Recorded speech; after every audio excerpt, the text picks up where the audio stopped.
मर्जी में विधाता छिपा कोई बड़ा राज। दुनिया चाहे हमसे रूठे तू ना होना नाराज। दुनिया चाहे हमसे रूठे तू ना होना नाराज। दुनिया चाहे हमसे रूठे तू ना होना नाराज। दुनिया चाहे हमसे रूठे तू ना होना नाराज। तुझे बंधन है बार बार, हो तुझे बंधन है बार बार। अब तो कर लो ना स्वीकार। अब तो कर लो ना स्वीकार। तू जो भी देना चाहे दे दे मेरे सरकार। तेरे फूलों से भी जय जय। तेरे कांटों से भी प्यार। तेरे फूलों से भी प्यार, तेरे कांटों से भी प्यार। जय हो।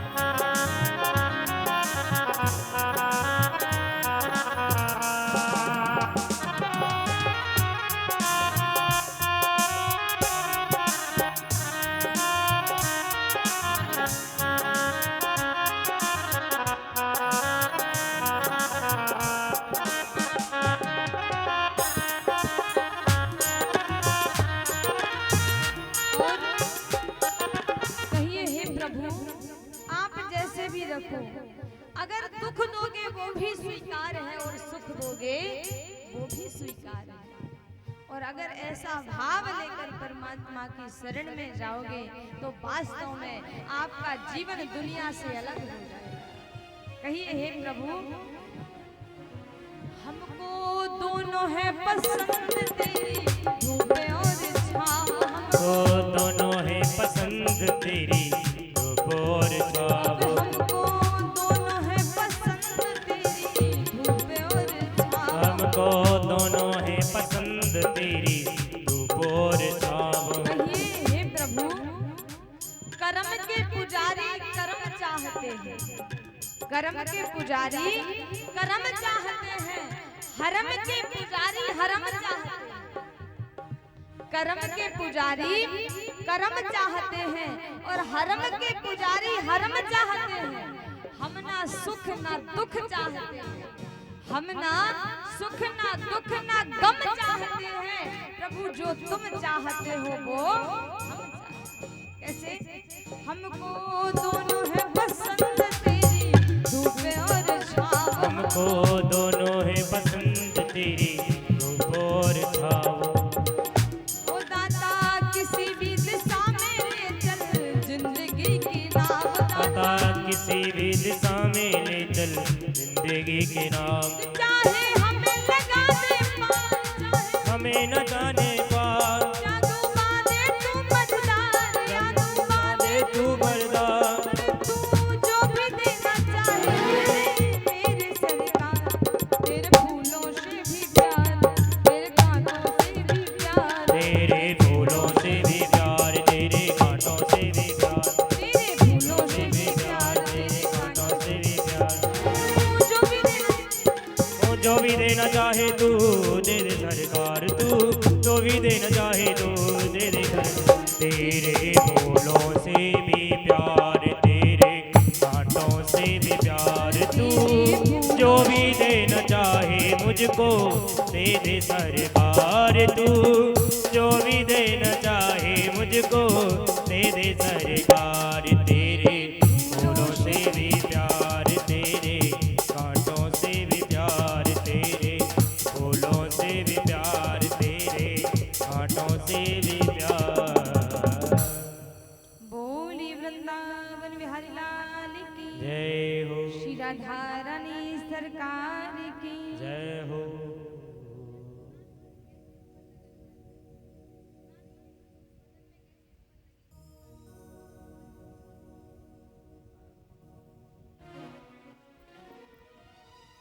तेरे फूलों से भी प्यार, तेरे कांटों से भी प्यार। चाहे सुख दे या दुख, चाहे खुशी दे या गम, मालिक जैसे भी रखेगा वैसे रह लेंगे हम। चाहे हंसी भरा चाहे खुशी भरा संसार, चाहे आंसुओं की धार, तू जो भी देना चाहे दे दे मेरे सरकार।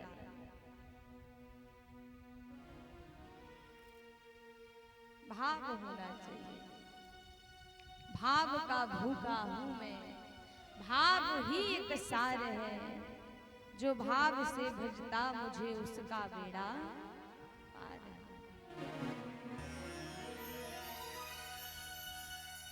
महाराज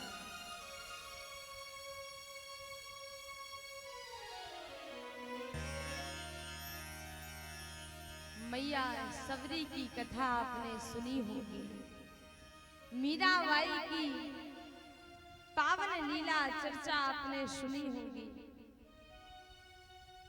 भक्त विदुर की भी आहा हा भक्ति कूट कूट के भरी हुई है। यहाँ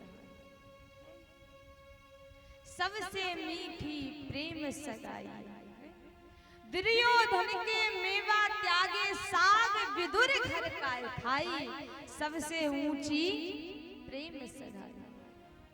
कितना रस भरा हुआ है।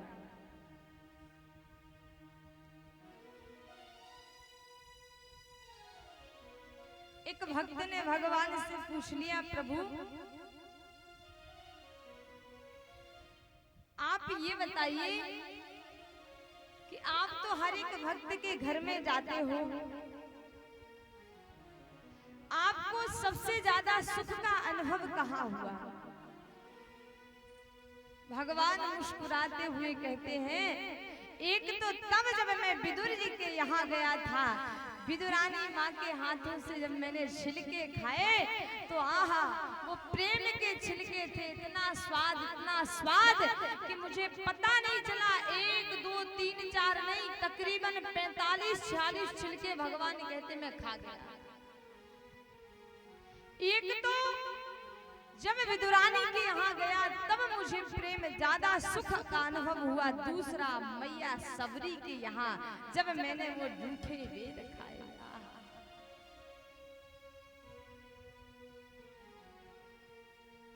भगवान तो भक्ति में जहां भाव है, जहां छल कपट नहीं है, मानस में बाबा कह रहे हैं हाँ, निर्मल मन जन सो मोहि पावा, मोहि कपट छल छिद्र न भावा। श्री राम जय राम जय जय राम, श्री राम जय राम जय जय राम। निर्मल मन जन सो मोहि पावा, हो श्री राम जय राम जय जय राम, मोहि कपट छल छिद्र न भावा। श्री राम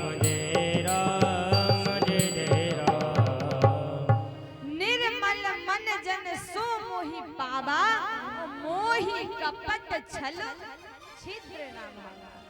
भगवान कहते कितना भी आप दिखावा करो, मेरे सामने 56 भोग लगाओ, सोने का छत्र लेकर आओ, सुंदर पोशाक लेकर आओ, वो सब बेकार है यदि आपके अंदर भाव नहीं है।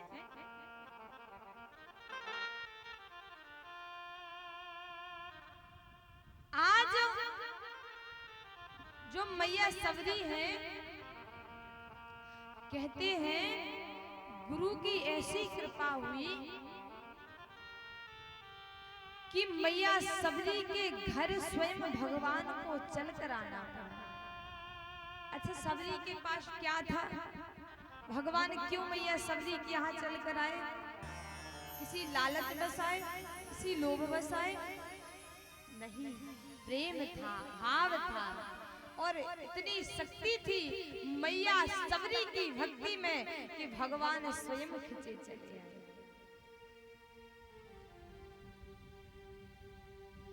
मैया के पिताजी है सवर, मैया सबरी के। जब मैया सबरी सयानी हो गई तो पिताजी को लगा कि इसका विवाह कर देना चाहिए, क्योंकि सयानी लड़की घर में रहे तो लोग ताने मारने लगते, अरे इतनी बड़ी होगी इसका विवाह नहीं करना। आज के समाज की ये बड़ी विडंबना है। अगर बिटिया बड़ी हुई सयानी हुई तो पता नहीं कितने विचित्र लोग हैं, उनको क्या आपत्ति होती है, ये नहीं देखते उसके पास गुंजाइश है कि नहीं है। अरे उसकी बेटी उसको खुद चिंता है, भाई तुम क्यों चिंता करते हो। लेकिन समाज की बड़ी विडंबना है, लोग अपना नहीं देखते दूसरों का देखते। इतनी सयानी हो गई है, कभी विवाह करोगे, बूढ़ी हो जाएगी तब करोगे, इसके लिए बराबर देखा कि नहीं देखा। यहाँ पर मैया सबरी जब सयानी हो गई महाराज, तो यहाँ पर पिताजी को सबर को चिंता हुई, विवाह की तैयारी होने लगी। महाराज जंगल के राजा थे, सबर जंगल में रहते थे और भीलनी थी मैया सबरी। तो महाराज यहाँ जब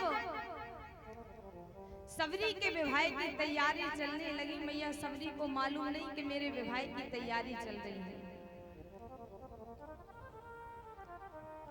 मैया से जाकर पूछा, मैया ये तैयारी काहे की चल रही है? कोई आयोजन है घर में क्या? मैया सबरी की माँ ने कहा, बेटा तू सयानी हो गई है, इसलिए तेरा विवाह जो करना है, विवाह की तैयारी चल रही है। अच्छा, विवाह की तैयारी में जो निरपराध जीवों को कैद में बंद किया है, इनका क्या होगा? इनसे हमारे विवाह का क्या संपर्क, क्या संबंध है जो इन जीवों को बंद करके रखा है? मैया बोली, बेटा जब तेरा विवाह होगा ना तो भोजन के लिए इनको कैद करके रखा है, क्योंकि भीलनी थी, जंगल में रहती थी, तो वहां पर अन्न की व्यवस्था तो होती नहीं थी उतनी, तो मांस मंदरेका कहते हैं सेवन होता था। आज जैसे ही मैया सबरी ने सुना कि मेरे विवाह पर इन निरपराध जीवों की हत्या की जाएगी, मेरे विवाह के प्रति इनको खाया जाएगा, इससे बड़ा और क्या पाप हो सकता। जो सबरी की मैया है, मैया सबरी के बालों को सुलझा रही थी, उसी समय मैया के पास से मैया सबरी उठी और जिस कैद में वह जीव कैद थे उसका दरवाजा खोल दिया, और जैसे ही दरवाजा खोला कि सारे जीव आजाद हुए, और जैसे ही आजाद हुए उस कैद से, तभी आशीर्वाद दे दिया, सबरी आज तुमने इस कैद से मुझे आजाद किया, मैं तुम्हें आशीर्वाद देता हूँ कि भगवान की कृपा होगी तो तुम भी संसार से आजाद, क्योंकि संसार में जो फंस गया उसका जीवन नरक हो जाता। ये माया ऐसी है, माया तू ना गई मेरे मन से। जो दुनिया में आया है उस पर माया का 100% प्रभाव पड़ता है। वो तो भगवान के भक्त ही हैं जिनको माया स्पर्श नहीं कर पाती। आज मैया सबरी अपने घर से भाग जाती है, कई वर्ष तक जंगल जंगल भटकती रही। प्रभु की कृपा से इन्हें गुरु सानिध्य मिला। कैसे? ये जंगल में पहुंच गई। जंगल में मतंग मुनि का आश्रम था और मतंग मुनि के आश्रम के आसपास रहने लगी। क्यों? मतंग मुनि के आश्रम में इनको डर लगता था। क्यों? क्योंकि अगर मैं आश्रम में गई, ऐसा नहीं गुरुजी ने भगा दिया मुझे, मैं अबला हूँ, नारी हूँ, इसलिए ये वहीं आसपास रहती और आश्रम में कभी झाड़ू लगा जाती। रात्रि में ही गुरुजी जाग नहीं पाते, शिष्य जाग नहीं पाते, कभी झाड़ू लगाए आए, कभी लकड़ी काट के रखे आए, कभी पानी भर के रखे आए। एक आध 2 महीना ये कार्य चला। शिष्य परेशान है मतंग मुनि के कि राम रे राम, हम तो काम करते नहीं, काम पूरा बना बनाया मिलता, क्या बात है। 2-4 दिन तो वो आश्चर्य में रहे। अब गुरुजी से बोले, गुरुजी हमें समझ नहीं आता, आश्रम का पूरा काम हो जाता और जब देखते कोई दिखता है नहीं। गुरुजी ने आदेश दिया कि ऐसा करो, अब रात्रि में उठ के देखना कौन आश्रम में कार्य करने के लिए आता है। देखा तो सबरी मैया लकड़ियों को लिए चली आ रही। लकड़ियों को रखा, शिष्य देखते रहे, झाड़ू भी लगा दी तब भी देखते रहे, और पानी भर के रखा, और पानी भर के जैसे ही जाने लगी तो शिष्यों ने उनको पकड़ लिया। अरे कहाँ जाती हो? जैसे ही पकड़ा, मैया सबरी बहुत डर गई, महाराज आज छोड़ दो, अब मैं नहीं आऊंगी। यहाँ पर शिष्य गुरुजी के पास ले गए। जब गुरुजी के पास ले गए, कहा ये पता नहीं ये कहाँ से आई है, और कहती है मैं अकेली रहती हूँ यही कुटिया के पास में। कहा तो छिप छिप कर कार्य क्यों करती थी? कहा इसलिए कि ऐसा ना कि अगर मैं करूंगी और ये संत महात्मा है, मैं नारी हूँ, मालूम नहीं ये कार्य करवाते कि नहीं, लेकिन मैं संतों के सेवा करने में बहुत निष्ठा रखती हूँ, इसलिए मैं आपके आश्रम का कार्य कर जाती थी। मतंग मुनि ने कहा, बेटी तू कहाँ से आई है और घनघोर जंगल में अकेली रहती है? हाँ। बताया कि मेरे पिताजी मेरा विवाह करना चाहते पर मैं नहीं चाहती। अच्छा तो तू अपने घर जा, अपने माँ बाप के पास रह। नहीं मैं नहीं जाऊंगी, मैं इसी जंगल में भगवान का भजन करती रहूंगी, संतों की सेवा करती रहूंगी। मतंग मुनि ने कहा, चल बेटी आज से तू मेरी बेटी, मैं तेरा बाप हूं। इसी आश्रम में रहे और आश्रम में जो भी छोटा मोटा कार्य हो उसको कर और भगवान का भजन कर। आज से तू यहीं पर रहेगी। गुरु सानिध्य मिल गया मैया सबरी को, भगवान का भजन करती और आश्रम का कार्य करती, ऐसे जीवन व्यतीत होने लगा। समय निकला, जो मतंग मुनि है आज उनका समय आ गया जाने का। उनको लगा कि अब मेरे प्राण निकल जाएंगे, अब मैं परमात्मा में समा जाऊंगा। उसी समय सभी शिष्यों को बुलाया, कहा मैं अब जा रहा हूँ, और कहा कि मेरी सबरी कहाँ है, मेरी बिटिया सबरी को बुला दो। और जैसे ही कहा तो कहा सबरी तो कार्य कर रही है। शिष्य गए, सबरी गुरुजी ने याद किया। जैसे ही सबरी मैया आई, कहा पिताजी आप कहाँ जा रहे हो? कहा मैं जा रहा हूँ धराधाम को छोड़कर भगवान के पास। अब सबरी मैया इतनी सीधी, ये नहीं जानती थी कि जो भगवान के पास चला जाता फिर लौट कर नहीं आता। कहते पिताजी आप नहीं जा सकते। क्यों? क्योंकि पिताजी आपके सिवा आगे पीछे मेरा कोई नहीं है, अगर आप चले गए तो मैं किसके सहारे रहूंगी? गुरुजी ने आदेश दे दिया, बेटी मेरा आशीर्वाद है, तू इसी आश्रम में रहना, भगवान का भजन करना, मेरा आशीर्वाद है। यदि तेरी भक्ति सच्ची निष्ठा होगी तो तुझे भगवान के पास नहीं जाना पड़ेगा, स्वयं जगत पिता परमात्मा चलकर तेरे पास आएगा। ऐसा गुरु ने आदेश दिया। गुरु तो भगवान को प्राप्त हो गए। अब देखिए सबरी मैया आश्रम में अपना भजन करती और प्रभु की बाट निहारती है। गुरुजी ने कहा है स्वयं भगवान चल कर के आएंगे और पता नहीं कब आ जाए, इसलिए नित्य अपने उस आश्रम को झाड़ती है, मार्ग को पूरा मार्ग झाड़ देती। और पता इतनी भक्ति, इतनी लीन हो गई भक्ति में कि पुष्पों को बिछाती। मेरे राघव, मेरे कन्हैया, मेरे प्रभु के चरण कोमल होंगे, कहीं कोई कंकड़ ना चुभ जाए, कहीं कोई कांटा ना चुभ जाए, इसलिए नित्य मैया सबरी मार्ग को बुहारती है और पुष्पों को बिछाती है। जब गुरुजी जा रहे थे इस धराधाम को छोड़कर, तो मैया सबरी ने एक प्रश्न किया था, पिताजी आपने कहा कि भगवान स्वयं चल कर के आएंगे, पर हम उनको पहचानेंगे कैसे पहचानेंगे? तब गुरु मतंग ने बताया, बेटी दो होंगे, दो पुरुष, एक सांवले होंगे एक गोरे होंगे और पीले वस्त्र धारण किए होंगे, उनके हाथ में बगल में धनुष बाण होंगे और जिनकी छवि को देख करके हृदय गदगद हो जाए और फिर कहीं मन ना लगे, समझ लेना कि यही जगत पिता परमात्मा। ऐसा सुंदर स्वरूप बताया। कहते हैं 10,000 वर्ष तक भगवान की प्रतीक्षा मैया सबरी ने की। आज वो समय आया जब मैया जानकी का हरण हो जाता है, तो उनके सीता के वियोग में प्रभु राम बन बन पूछते हुए जाते हैं। मार्ग में जब पहुंचे तो इन्हें सबसे पहले अगस्त मुनि का आश्रम मिला। प्रभु ने अगस्त मुनि के आश्रम को देखा, पास में गए और जैसे ही अगस्त मुनि ने भगवान को देखा, हृदय गदगद हो गए। अहो भाग्य मेरे, जो परम पिता परमात्मा मेरी कुटिया में पधारे। आज जैसे ही अगस्त मुनि ने कहा प्रभु पधारिए पधारिए, भगवान ने स्पष्ट मना कर दिया। क्यों? कहा गुरुवर संत महात्मा, आपने कहा पधारिए मैं आऊंगा, लेकिन अभी नहीं।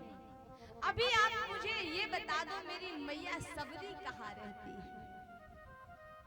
जैसे ही कहा महाराज, यहाँ पर जो अगस्त मुनि है वो कहते कि मैं तो कई वर्षों से तपस्या में लीन हूँ और आज भगवान 2 मिनट मेरे आश्रम में नहीं ठहरे और पूछते, वो बावरी वो पागल सबरी की प्रति पूछ रहे हैं कि वो सबरी कहाँ रहती है।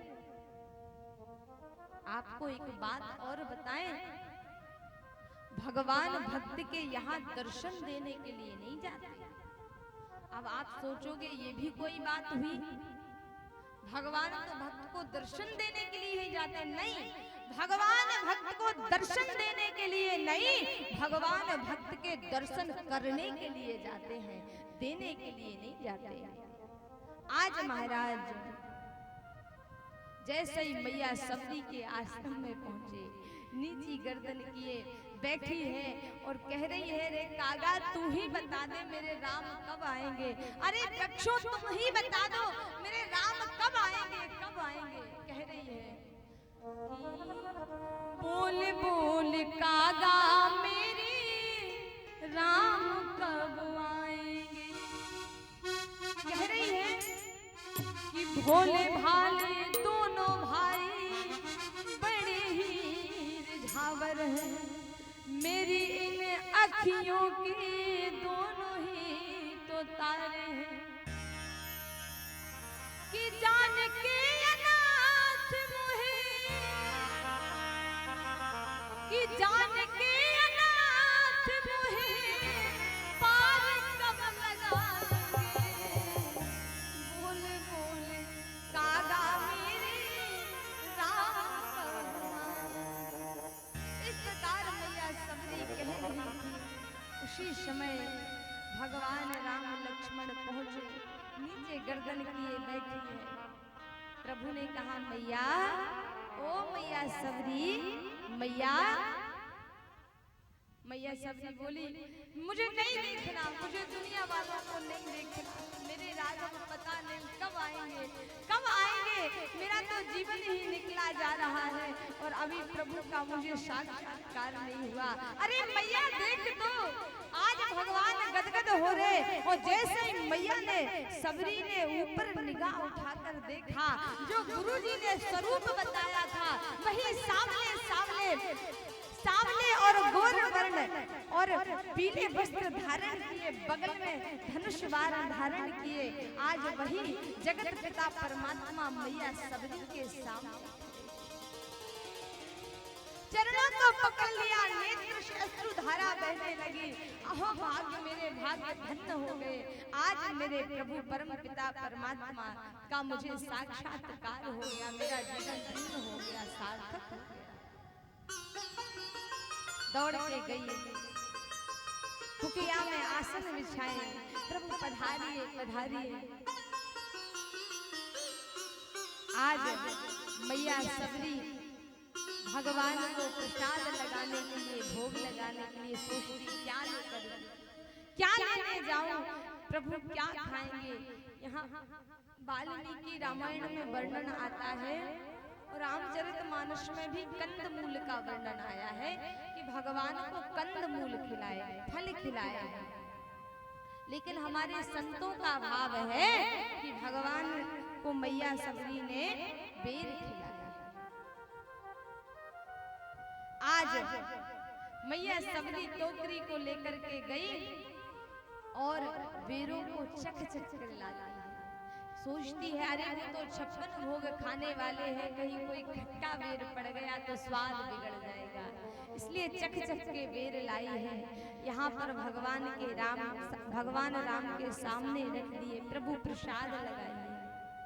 आज भाव में विभोर होकर के उन बेरों को भगवान खा रहे हैं, प्रसाद लगा रहे।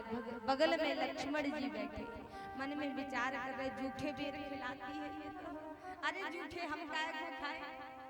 हाँ? भैया कहते हैं, राम कह रहे भैया बहुत स्वादिष्ट है बेर, अगर तनिक प्रसाद पाओ तो।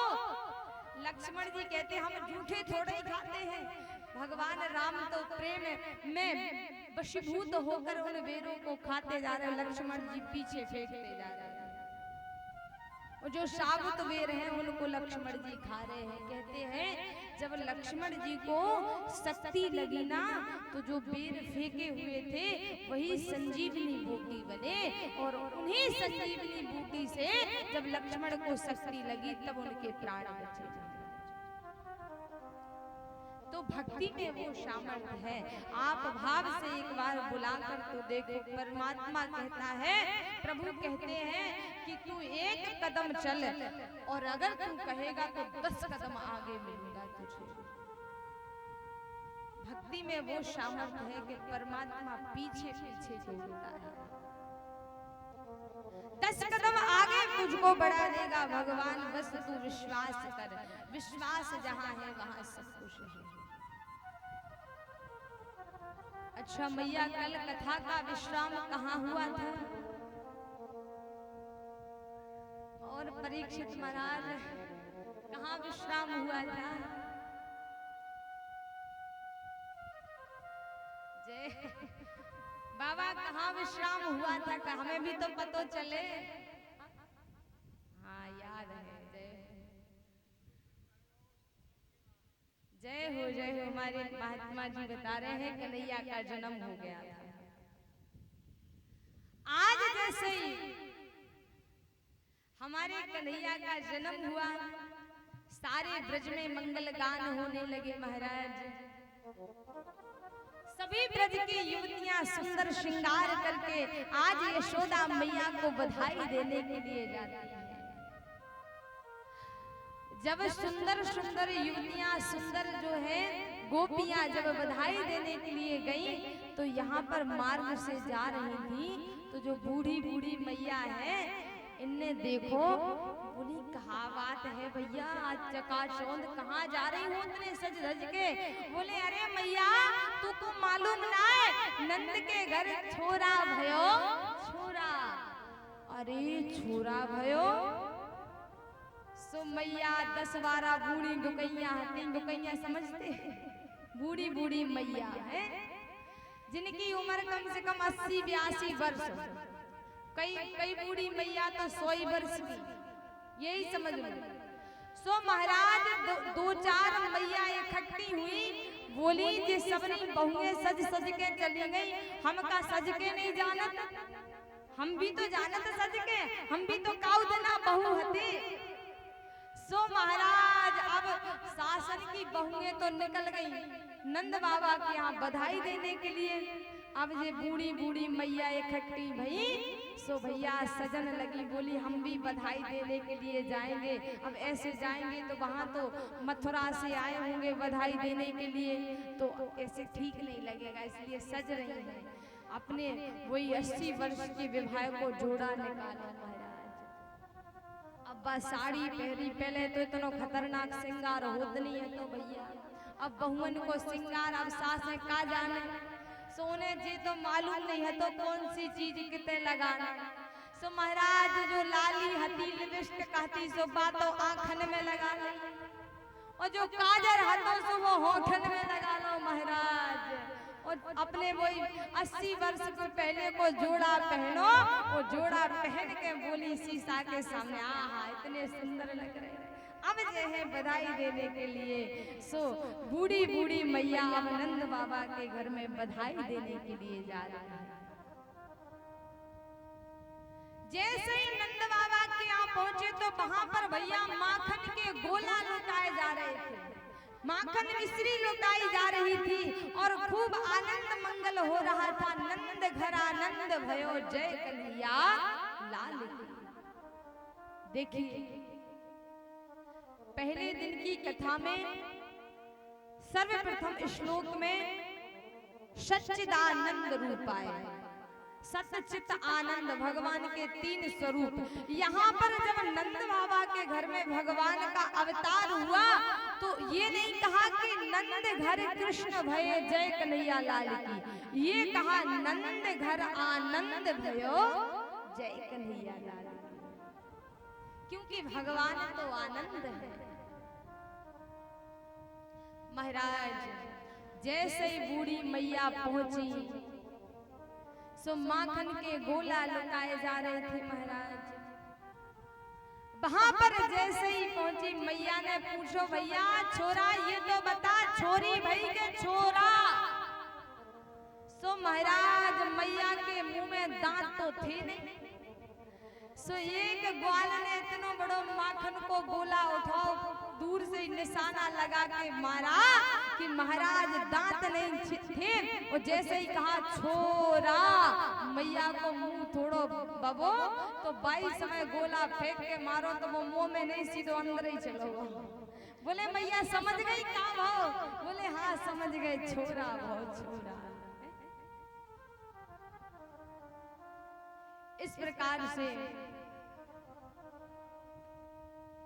लीलाएं चल रही हैं। कहते हैं यहाँ पर जो कंस है उसको मालूम चला कि हमारा काल ब्रजमंडल में जन्म ले चुका है। उसी समय कंस ने आपातकालीन सेना बुलाई। आपातकालीन यानी राक्षस मंडली बुलाई और कहा ब्रजमंडल में हमारा काल जन्म ले चुका है, अब उसकी मृत्यु कैसे की जाए। बड़े बड़े राक्षस आए हैं, कैसे मालूम चले कि वो हमारा काल कौन है। महाराज उन्हीं आपातकालीन सेना में एक श्रीमती जी आई हुई हैं जिनका नाम है पूतना। महाराज जैसे ही पूतना पहुंची बोली भैया कहाँ बात हो गई, इतने परेशान हमें समझ नहीं आ रही, क्या टेंशन है मैं बताओ। सो कंस बोला अरे बहन अब बताने से क्या फायदा, अगर उस समस्या का समाधान हो तो बताएं। बोले अरे हमें तो बताओ। सो कंस बोला हमारा काल ब्रजमंडल में जन्म ले चुका, उसकी मृत्यु होनी चाहिए कैसे। अरे पूतना बोली इतनी सी बात ये तो हम सेकंड में कर दें, वो कैसे।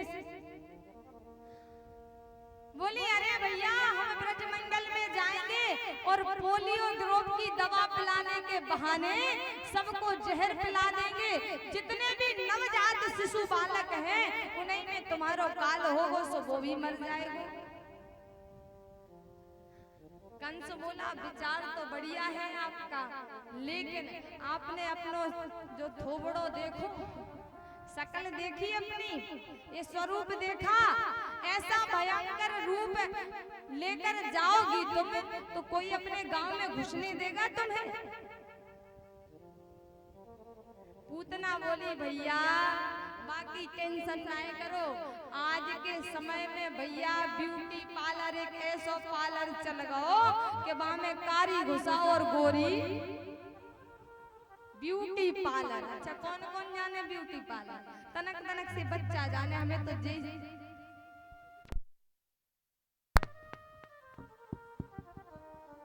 यही आश्चर्य होता है। पूतना कहती भैया ब्यूटी पार्लर जाऊंगी मैं, और जो भी मेरो जो मुखड़ा आपको कुरूप लगतो बा में बढ़िया पलस्तर करवा लूंगी। पलस्तर ही होता है ब्यूटी पार्लर में, और का हो है भैया। काऊ को ब्याह हो गए तो बाप ब्याह में तुम जाओ भैया, तो ऐसी कारी कारी मैया, ऐसी कारी कारी मैया रात में पहचान ही में नहीं आती। उस समय देखो तो डर लगे तो उन्हें देख के सुबह ऐसी हालत हो जाती जब ब्यूटी पार्लर से भी लौट के आती। पूतना बोली भैया आप चिंता मत करो, मैं ब्यूटी पार्लर जाऊंगी और पूरे मुंह पे पलस्तर करवा लूंगी। कंस बोला मान लिया पलस्तर हो जाएगा, फिर इतने बड़े बड़े दांत, ये दांत दिखाएगी तो हर कोई जान जाएगा कि या तो राक्षसी है। बोले भैया चिंता ना करो, दांतन को घिसवाए लूंगी। अच्छा फिर भी अगर फिर भी तुझे आपको लगता कि मैं कुरूप लगूंगी और लोग मुझे देखकर डरेंगे, तो आप चिंता मत करो, मैं लंबो घूंघट कर लूंगी। अब महाराज इतना कहा, कंस ने कह दिया कि चली जाओ। अब मैया महाराज जी पूतना ने, राक्षसी ने दो चुटियां बनाई, घूम घुमारो घांगरो पहनो। और महाराज अभी तो ब्यूटी पार्लर से निकली तो तनक बढ़िया लग रही, बोली जब कुरूप लगूंगी तब घूंघट डालूंगी। और आज ब्रज की गलियों में चलती पूतना महाराज अपनो घांगरो घुमाती हुई।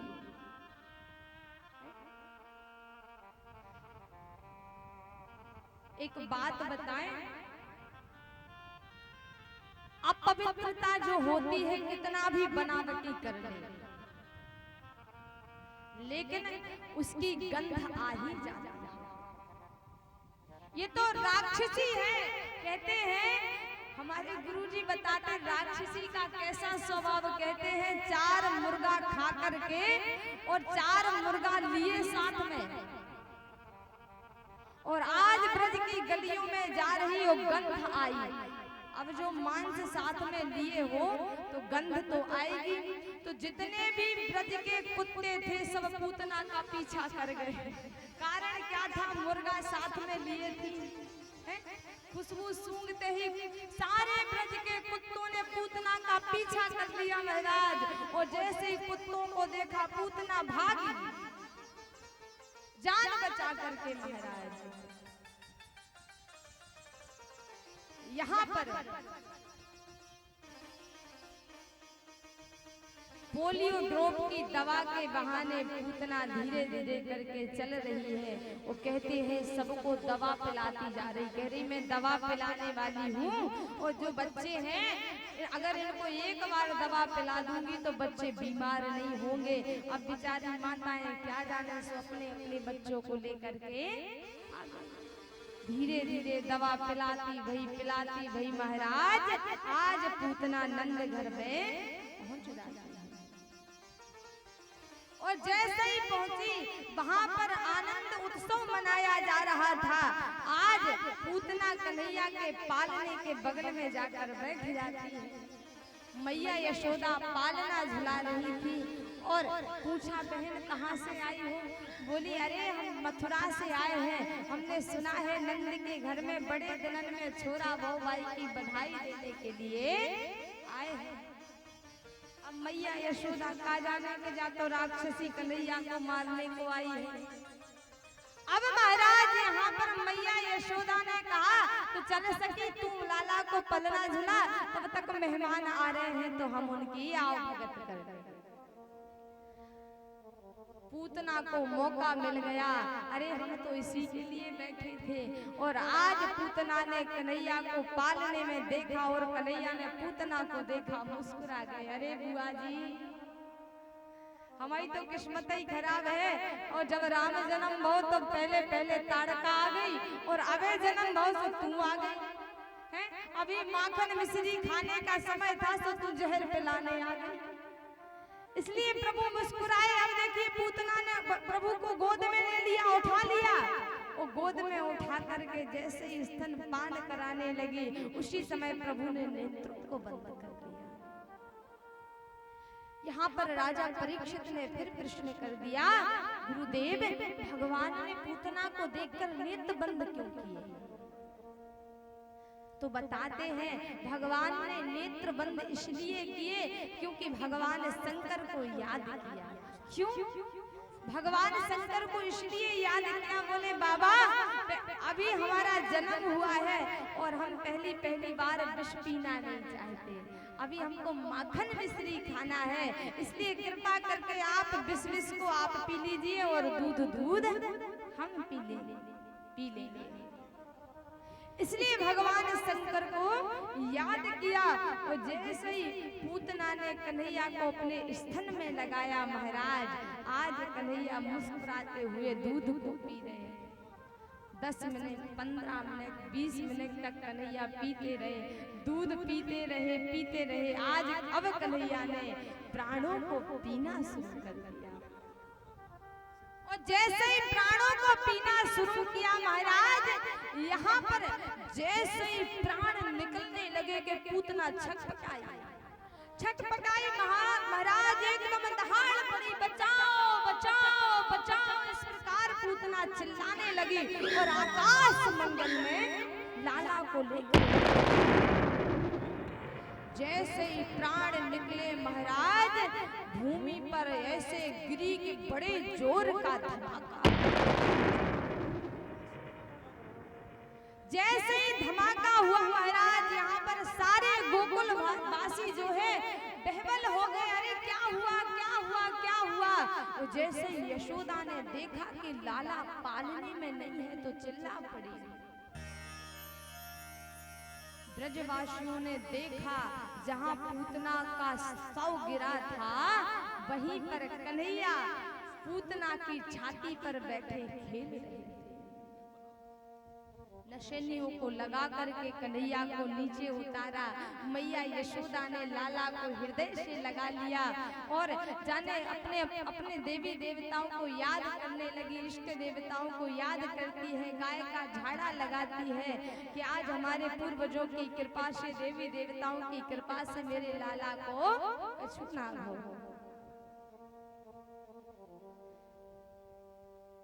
कहते हैं जो पूतना है इसको मां की गति प्राप्त हुई। परीक्षित ने फिर प्रश्न कर दिया कि गुरुदेव ये तो राक्षसी थी, फिर इसको मां की गति क्यों प्राप्त हुई? जवाब दिया, गुरुदेव कहते हैं कि जो पूतना है ये पूर्व जन्म में राजा बलि की बेटी थी। रत्नाबली बामन भगवान को देखकर ये मोहित हो गई और कहती है काश मेरा ये बेटा होता तो मैं इसको अपना स्तनपान कराती। भाव समझ गए भगवान ने कहा चिंता मत करो, कृष्ण अवतार में तुम्हारी ये मनोकामना पूरी होगी। इसलिए पूतना को मां की गति प्राप्त हुई। आगे भगवान का नामकरण संस्कार हुआ। जो रोहिणी के बालक हुआ था उनका नाम बलदाऊ रखा गया और लाला को नाम कृष्ण रखा गया। लाल से सब कनुआ कनुआ कहते हैं कन्हैया। भोले बाबा को मालूम चला कि हमारे कन्हैया ब्रज में जन्म ले चुके हैं। लालसा जागृत हुई कि मैं भी लाला का दर्शन करने के लिए जाऊं। आज भोले बाबा कैलाश पर्वत से ब्रज में कन्हैया का दर्शन करने के लिए आते हैं। जैसे ही आए मैया के द्वार पर जाकर आवाज लगा दी, माते भिक्षाम देहि। आज मैया सोने के थार में रत्न इत्यादि लेकर के आती है। क्यों? क्योंकि खुशी है कि मेरे घर पुत्र हुआ है, इसलिए संत महात्मा को मैं सोने के थाल में आभूषण लेकर के आई, लो महाराज जी ये आपकी भिक्षा है। और जैसे ही दिया, बाबा कहते हैं मैया ये भिक्षा तो अलग बात है, एक बार मुझे अपने लाला को दर्शन करा दो। जब ऐसे कहा, मैया ने ऊपर से नीचे तक देखा, बोले बाबा आपने अपनी वेशभूषा देखी? अरे तू को देख के मोको ही तो डर लगे, अरे मेरो लाला देखोगो तो डर जाएगा।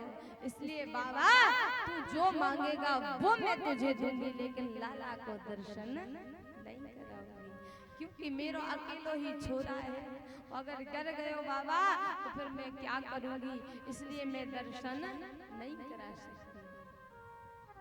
कह रही है मैया यशोदा, दिखाऊं कोनी लाडलो नजर लग जाए, हाँ नजर लग जाए कि जुल्म हो जाए, नजर लग जाए रे जुल्म हो जाए, दिखाऊं कोनी लाडलो नजर लग जाए, दिखाऊं कोनी लाडलो नजरे लग जाए, हे नजरे लग जाए, जुल्म हो जाए, नजरे लग जाए, जुल्म हो जाए, दिखाऊं कोनी लाडलो नजरे लग जाए।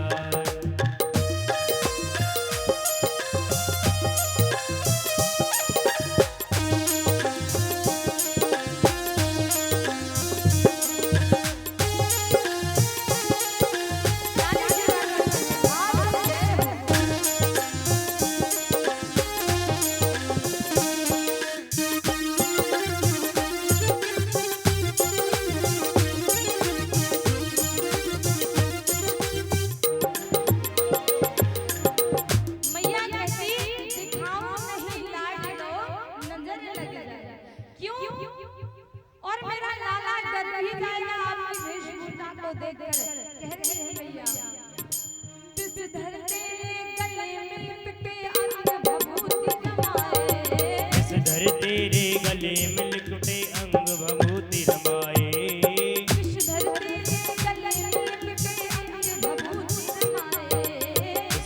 तेरे गले में लिपटे अंग भभूति रमाए,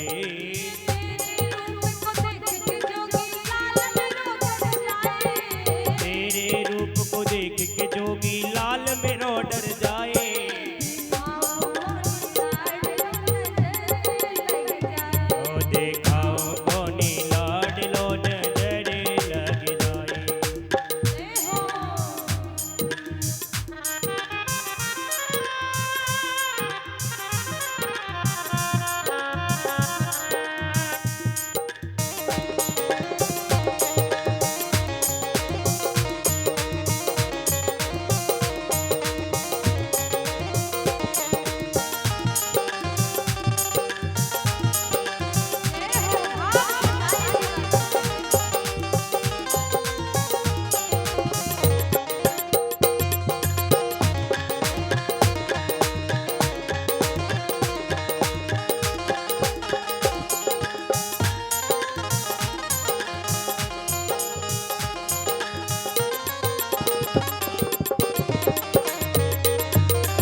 बातें मैया की बोले मंद मंद मुस्काए। अरे मैया तुम कहती है कि तेरा लाला डर जाएगा, अरे वो तो जगत का स्वामी है, उसको कौन डरा सकता है। कह रहे हैं कि जिससे सारा जगत डरता उसको कौन डराए।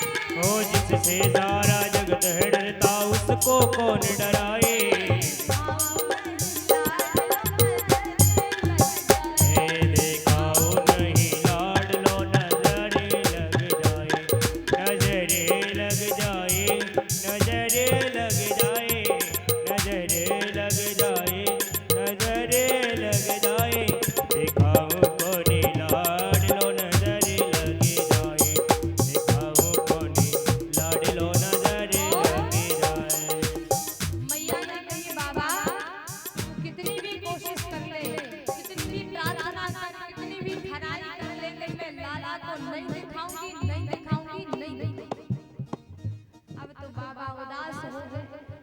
मैया तो इतनी नाराज हो रही है। तो बाबा जाने लगे कि वो उदास सिर भोले शंभू अपने कदम बढ़ाए। तो गुलाब से बोले शंभू अपने कदम बढ़ाए। वो उदास सिर भोले शंभू अपने कदम बढ़ाए। हो उदास फिर होके शंभू अपने कदम बढ़ाए। अब जैसे ही बाबा जाने लगे पालने में कन्हैया बैठे बोले ये तो गड़बड़ हो रही है। बाबा कैलाश से हमारे दर्शन करने के लिए आए और ये मैया दर्शन नहीं करने दे रही। तो जैसे ही बाबा गए कि कन्हैया ने रोना शुरू कर दिया। कैसे? कि शिव को जाते देख कन्हैया, शिव को जाते देख कन्हैया रो के चिल्लाए। शिव को जाते देख कन्हैया रो रो के चिल्लाए। जय हो देखा को लाड लो नजर लगी जाए।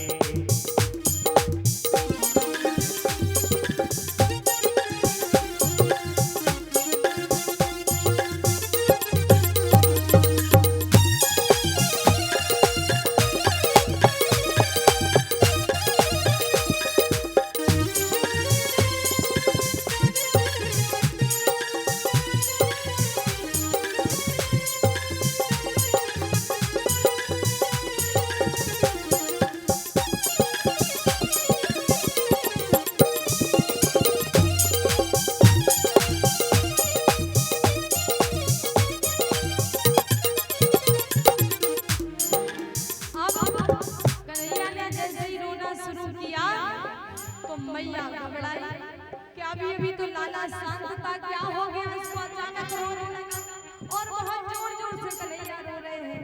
अरे अगल बगल से सखियां आ गई, अरे मैया अभी तो लाला शांत था, क्या बात हो गई जो लाला। एक सखी बोली मैया मैं तुझे सवेरे से नजर लग गई।